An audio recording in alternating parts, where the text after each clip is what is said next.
بسم اللہ الرحمن الرحیم۔ تفسیر نمونہ جلد اول، زیر نظر استاد محقق آیت اللہ العظمیٰ ناصر مکارم شیرازی۔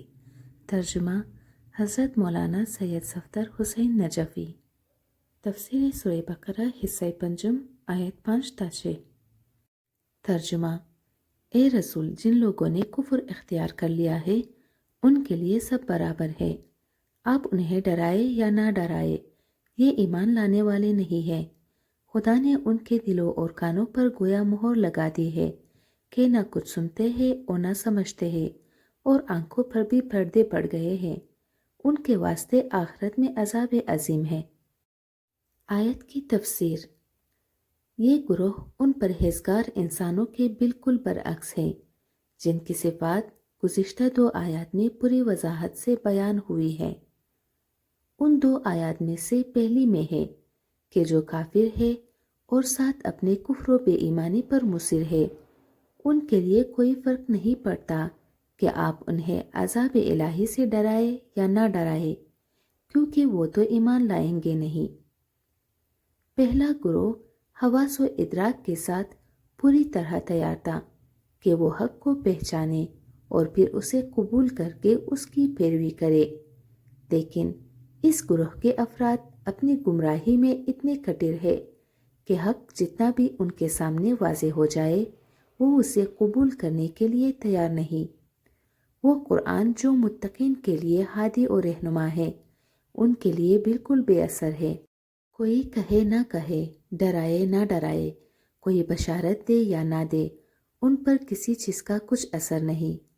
یہ وہ لوگ ہیں کہ حق کی پیروی اور اس کے سامنے سر تسلیم خم کرنے کے لیے روحانی طور پر آمادہ ہی نہیں۔ دوسری آیت میں اس تعصب و ڈٹھائی کی دلیل پیش کی گئی ہے، اور وہ یہ کہ یہ کفر و اناد میں اس طرح ڈوبے ہوئے ہیں کہ حس شناخت کو بیٹے ہیں۔ خدا نے ان کے دلوں اور کانوں پر مہر لگا دی ہے اور ان کی آنکھوں پر پردہ ڈال دیا ہے۔ اسی بنا پر ان کا انجام یہ ہے کہ ان کے لیے بہت بڑا عذاب ہے۔ اس لحاظ سے وہ آنکھ پرہیزگار جس سے آیات خدا کو دیکھتے ہیں، وہ کان پرہیزگار جس سے حق کی باتیں سنتے تھے، اور وہ دل پرہیزگار جس سے حقائق کا ادراک کرتے تھے، کفار کے لیے بیکار ہے۔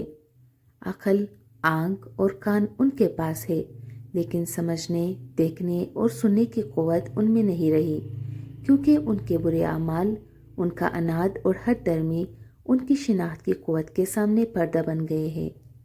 یہ مسلم ہے کہ جب تک انسان اس مرحلے تک نہ پہنچے، کتنا ہی گمراہ کیوں نہ ہو، قابل ہدایت ہوتا ہے، لیکن جب وہ اعمال بد کی وجہ سے حس شناخت ہی کو بیٹھتا ہے تو پھر اس کے لیے راہ نجات نہیں ہے، کیونکہ اس کے پاس پہچان کی قوت ہی نہیں، لہٰذا یقینی طور پر عذاب عظیم اس کے انتظار میں ہے۔ یہاں پر 2 سوال پیدا ہوتے ہیں۔ پہلا سوال جو یہاں پیدا ہوتا ہے وہ یہ ہے کہ گزشتہ آیت کے مطابق اگر خدا نے ان کے دلوں اور کانوں پر مہر لگا دی ہے اور ان کی آنکھوں پر پردہ ڈال دیا ہے تو پھر وہ مجبور ہے کہ کفر پر باقی رہ جائے، تو کیا یہ جبر نہیں؟ قرآن میں اس آیت کی طرح اور بھی ایسی آیات موجود ہے، ان حالات میں انہیں سزا دینے کے لیے کیا معنی ہے؟ اس سوال کا جواب خود قرآن نے دیا ہے، اور وہ یہ کہ حق کے مقابلے میں ان لوگوں کا اصرار اور ہٹ درمی، ان کی طرف سے ظلم و ستم اور کفر کا استمرار اور دوام ان کی حس شناخت پر پردہ پڑ جانے کا باعث بنتا ہے۔ سورہ نساء آیت 155 میں ہے، خداوند عالم نے ان کے کفر کی وجہ سے ان کے دلوں پر مہر لگا دی ہے۔ سورہ مومن کی آیت نمبر 35 میں ہے، اس طرح خدا ہر متکبر اور ستمگر کے دل پر مہر لگا دیتا ہے۔ اسی طرح سورہ جاثیہ آیت نمبر 23 میں ہے، کیا آپ نے اس شخص کو دیکھا ہے جس نے ہوائے نفس کو اپنا خدا بنا لیا ہے، لہٰذا وہ گمراہ ہو گیا ہے، اور خدا نے اس کے گوش و دل پر مہر لگا دی ہے اور اس کی آنکھ پر پردہ ڈال دیا ہے۔ آپ دیکھ رہے ہیں کہ انسان کی حس تشخیص کا سلب ہو جانا اور آلات تمیز و معرفت کا بیکار جانا ان آیات میں چند ایک علل کا معلول شمار ہوا ہے۔ کفر، تکبر، ستم، پیروی ہوا و ہوس، سرکش تعصب اور حق کے مقابلے میں اصرار۔ حقیقت میں یہ حالت انسان کے اعمال کا عکس العمل اور بازگشت ہے، کوئی اور چیز نہیں۔ اصولاً یہ ایک فطری عمل ہے کہ اگر انسان ایک غلط کام کو مسلسل کرتا رہے تو آہستہ آہستہ اس سے مانوس ہو جاتا ہے۔ پہلے ایک حالت ہے، پھر وہ ایک عادت بن جاتی ہے، گویا وہ روح انسانی کا جزو ہو جاتی ہے، اور کبھی معاملہ یہاں تک پہنچ جاتا ہے کہ انسان کا پلٹ آنا ممکن نہیں رہتا، لیکن اس نے جان بوجھ کر یہ راستہ اختیار کیا تھا، لہٰذا عواقب و انجام کا بھی خود ذمہ دار ہے، اور اس میں جبر کی کوئی بات نہیں، بالکل اس شخص کی طرح جو خود اپنی آنکھ پھوڑے اور کان ضائع کر دے کہ دیکھ نہ سکے اور سن نہ سکے۔ اب اگر آپ دیکھیں کہ ان افعال کی نسبت خدا کی طرف دی گئی ہے تو اس کی وجہ یہ ہے کہ خدا نے اس قسم کے افعال میں ایسی خاصیت رکھی ہے۔ یہ بات خاص طور پر غور طلب ہے۔ قوانین آفرینش سے اسی مفہوم کے پورے طور پر عکاسی ہوتی ہے۔ جو شخص صحیح اور سچے تقوی اور پاکیزگی کو اپنا پیشہ بنا لے، خداوند عالم اس کی حس تمیز کو زیادہ قوی کر دیتا ہے اور اسے خاص ادراک نظر اور روشی فکری عطا کرتا ہے، جیسے سورہ انفال کی آیت نمبر 29 میں ہے۔ اے ایمان والو، اگر تم تقوی کو اپنا پیشہ قرار دو تو خداوند عالم تمہیں فرقان یعنی وسیلہ ادراک حق و باطل عطا کرے گا۔ اس حق کو ہم نے روزمرہ کی زندگی میں بھی آزمایا ہے۔ بعض ایسے اشخاص ہیں جو غلط کام شروع کرتے ہیں اور ابتدا میں خود معترف بھی ہوتے ہیں کہ صوفی ست غلط کاری اور برائی کا ارتکاب کر رہے ہیں، اور اسی بنا پر وہ اس کام سے دکھی ہے، لیکن آہستہ آہستہ اس سے مانوس ہو جاتے ہیں تو وہ دکھ ان سے دور ہو جاتا ہے، اور رفتہ رفتہ معاملہ یہاں تک پہنچتا ہے کہ نہ صرف انہیں اس کام میں کوئی تکلف نہیں ہوتی بلکہ وہ اس پر خوش ہوتے ہیں، حتیٰ کہ اسے انسانی یا دینی ذمہ داری سمجھنے لگتے ہیں۔ حجاج ابن یوسف جو دنیا کا سب سے بڑا سفاک اور ظالم انسان تھا، اس کے حالات میں لکھا ہے کہ وہ اپنے ہولناک مظالم اور سفاکیوں کی توجیہ میں کہتا تھا، یہ لوگ گناہگار ہیں، لہٰذا مجھ جیسا شخص ان پر مسلط رہنا چاہتے ہیں تاکہ ان پر ظلم کرے، کیونکہ یہ اس کے مستحق ہے۔ گویا وہ جس قدر قتل، خونریزی اور ظلم کرتا تھا، اس کے لیے اپنے آپ کو خدا کی طرف سے مامور سمجھتا تھا۔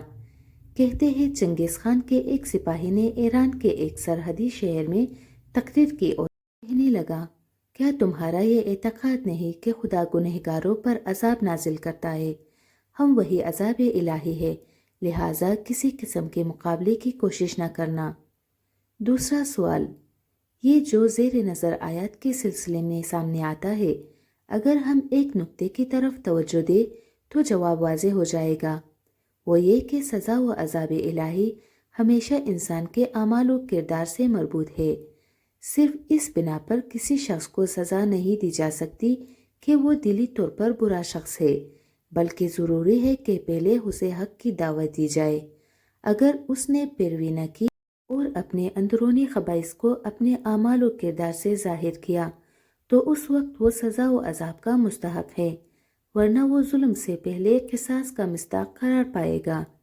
یہ وہی چیز ہے جسے ہم اتمام حجت کا نام دیتے ہیں۔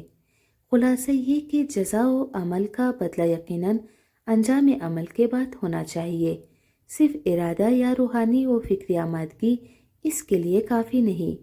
علاوہ ازیں انبیاء صرف ان کی ہدایت کے لیے نہیں آتے رہے، ایسے لوگ اقلیت میں ہیں، زیادہ تعداد تو ان میں گمراہ لوگوں کی ہے جو صحیح تعلیم و تربیت کے تحت قابل ہدایت ہیں۔ زیر بحث آیات اور دیگر بہت سی آیات قرآن مجید میں بعض اشخاص سے حس تمیز اور ادراک واقعی چھین جانے کو ختم سے تعبیر کیا گیا ہے، اور بعض اوقات طبع یا رین قرار دیا گیا ہے۔ یہ معنی یہاں سے لیے گئے ہیں کہ لوگوں میں رسم تھی کہ وہ کچھ چیزیں تیلیوں یا مخصوص برتنوں میں رکھتے یا کسی اہم خط کو کسی لفافے میں رکھتے، تو اس بنا پر کہ کوئی اسے کھولے نہیں اور اسے ہاتھ نہ لگائے اسے باندھ دیتے یا گرہ لگا دیتے، پھر وہ گرہ کے اوپر مہر لگاتے تھے آج بھی یہی معمول ہے۔ جائیدادوں کی رجسٹریوں کو اس بنا پر خاص قسم کی رسی سے باندھتے ہیں، اس کے اوپر لاکھ خاص قسم کی داد ڈال دی جاتی ہے اور اس کے اوپر مہر لگا دیتے ہیں تاکہ اگر اس کے صفحوں میں کوئی کمی بیشی کی جائے تو معلوم ہو جائے۔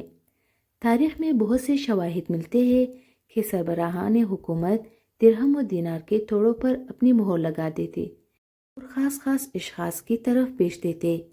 یہ اس لیے ہوتا تھا کہ اس میں کسی قسم کا تصرف نہ ہونے پائے اور یوں ہی اس خاص شخص تک پہنچ جائے، کیونکہ اس میں تصرف مہر توڑے بغیر ممکن نہ تھا۔ آج کل بھی ڈاک کے تھیلوں پر مہر کا طریقہ رائج ہے۔ عربی زبان میں اس مفہوم کی ادائیگی کے لیے لفظ ختم استعمال کیا جاتا ہے، البتہ یہ تعبیر صرف ان اشخاص کے لیے ہے جو بے ایمان اور ہٹ درم ہیں اور کثرت گناہ کے باعث عوامل ہدایت کا سر قبول نہیں کرتے، اور اہل حق کے مقابلے میں ان کے دلوں میں بغض و عناد اتنا راسخ ہوتا ہے کہ گویا اس تیلے کی طرح ان پر مہر لگ چکی ہے اور اب ان میں کسی قسم کا تصرف نہیں ہو سکتا۔ تب بھی لغت میں اس معنی کے لیے آتا ہے اور تابع و خاتم ہر دو کے لیے ایک ہی معنی ہے، یعنی وہ چیز جس سے مہر لگاتے ہیں۔ باقی رہا رین یعنی رنگ، غبار یا سخت قسم کی مٹی جو قیمتی چیزوں سے چپک جائے۔ یہ تعبیر بھی قرآن میں ان اشخاص کے لیے آئی ہے جو کثرت گناہ کی وجہ سے اس عالم کو پہنچ چکے ہیں کہ ان کے دل نفوذ حق کے قابل نہیں رہے۔ ایسا ہرگز نہیں، بلکہ جرائم پیشہ ہونے اور مسلسل برے اعمال کرتے رہنے کی وجہ سے ان کے دل زنگ آلود ہو گئے ہیں۔ یہاں یہ بات اہم ہے کہ انسان ہمیشہ متوجہ رہے کہ اگر خدا نخواستہ اس سے کوئی گناہ سرزد ہو جائے تو بہت جلد اسے توبہ کے پانی اور نیک عمل سے دھو ڈالنا چاہیے، کہیں ایسا نہ ہو کہ وہ دل پر زنگ کی شکل اختیار کر جائے اور اس پر مہر لگا دے۔ امام باقر علیہ السلام سے ایک روایت ہے، کوئی بندہ مومن ایسا نہیں ہے کہ جس کے دل میں ایک وسیع، سفید اور چمکدار نقطہ نہ ہو۔ جب اس سے گناہ سرزد ہو جاتا ہے تو اس نقطۂ سفید کے درمیان ایک سیاہ نقطہ پیدا ہو جاتا ہے۔ اب اگر توبہ کرے تو وہ سیاہی برطرف ہو جاتی ہے، اور اگر مسلسل گناہ کرتا رہے تو سیاہی پھیلتی جاتی ہے، یہاں تک کہ وہ تمام سفیدی پر محیط ہو جاتی ہے، اور جب سفیدی بالکل ختم ہو جائے تو پھر ایسے دل والا کبھی بھی خیر و برکت کی طرف نہیں پلٹ سکتا۔